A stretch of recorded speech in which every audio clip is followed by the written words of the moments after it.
Attention, cette vidéo contient des spoilers concernant Avengers Endgame. Surtout ne regardez pas cette vidéo si vous ne voulez pas être spoilé, même si ce sont de légers spoilers. Bonne vidéo!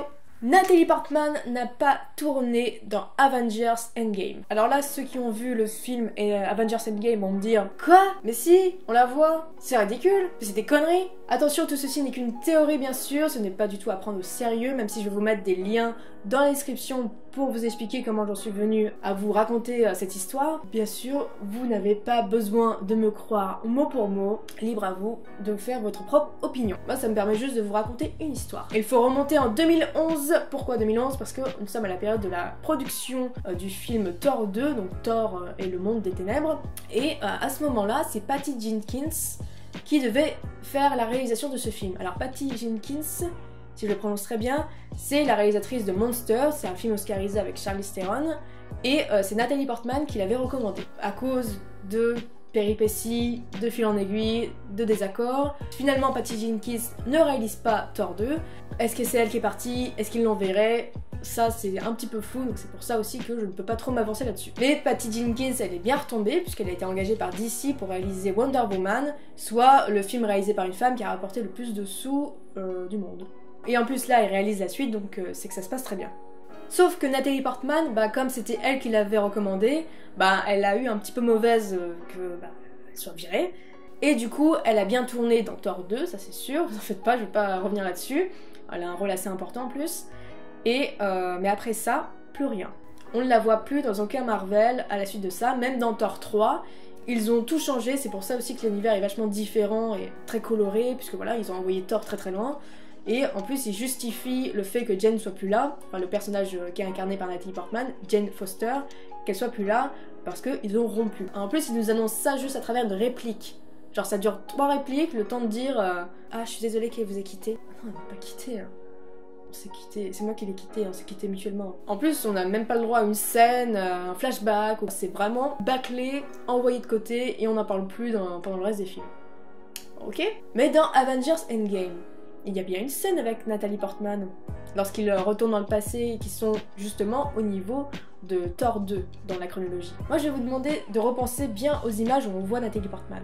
Tout d'abord, on l'entend parler, de loin, et ensuite lorsqu'on a un cut et qu'on la voit, elle est de loin, et elle est en train de se tourner, donc on la voit pas vraiment en fait. Et ensuite, lorsqu'on la revoit de près, elle est en train de se réveiller. C'est bizarre, on la voyait debout.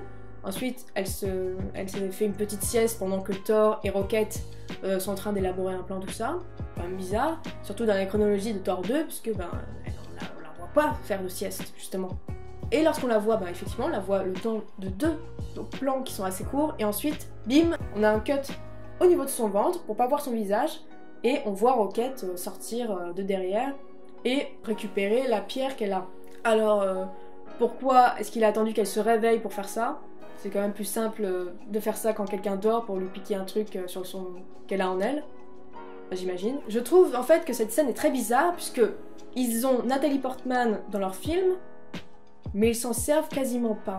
Alors que son personnage a une relation importante avec Thor, il y avait moyen d'élaborer quelque chose, et au contraire, ils ont préféré mettre de côté l'ex de Thor pour développer du coup cette scène avec sa maman.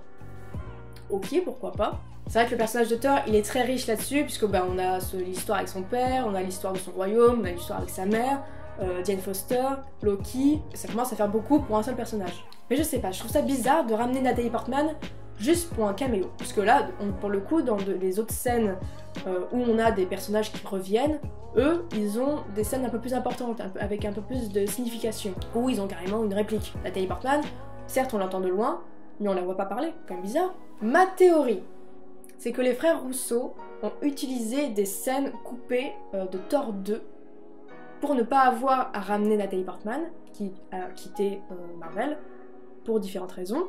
Et en plus, ils ont trouvé une petite pirouette scénaristique pour justifier le fait qu'ils ne ramènent pas son personnage au premier plan. Puisque comme je vous l'ai dit, Jane Foster ne fait plus partie de la vie de Thor. Du coup, est-ce que ça a un intérêt aussi de devoir la ramener auprès de lui, sachant que dans Thor 3, ils ont élaboré d'autres pistes potentiellement amoureuses pour Thor. Du coup, je trouve que cette scène, c'est un juste équilibre entre le fait que Natalie Portman n'est plus là, elle n'est plus dans Marvel, le fait que son personnage n'a plus d'intérêt pour Thor, et en plus là ils sont dans le passé, donc le fait de réutiliser des scènes coupées, ça fonctionne, c'est dans le délire du voyage dans le temps. Et en plus ils ont le droit de faire ça, ils ont le droit de réutiliser des scènes, parce que là en plus dans Avengers Endgame on revoit des scènes assez mythiques, ça c'est iconique.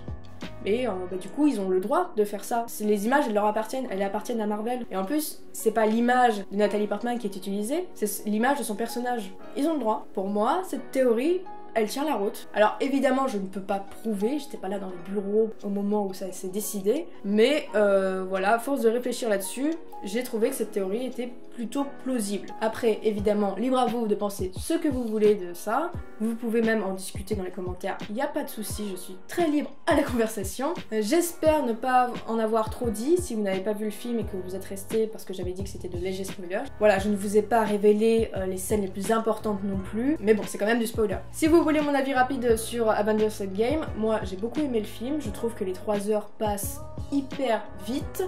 Et voilà, j'ai trouvé que les frères Russo ont réussi à trouver un juste milieu pour qu'on ne s'ennuie pas, que ce soit divertissant, que ça nous fasse rire, et que voilà, ce soit vraiment un événement, un très beau final pour cette phase 3. Voilà, merci d'avoir suivi cette vidéo jusqu'au bout, j'espère que ça vous a plu. Comme je l'ai dit, n'hésitez pas à dire dans les commentaires qu'est-ce que vous avez pensé du film, et puis de cette théorie aussi. Voilà, et puis je vous dis à très bientôt pour de prochaines vidéos. Salut!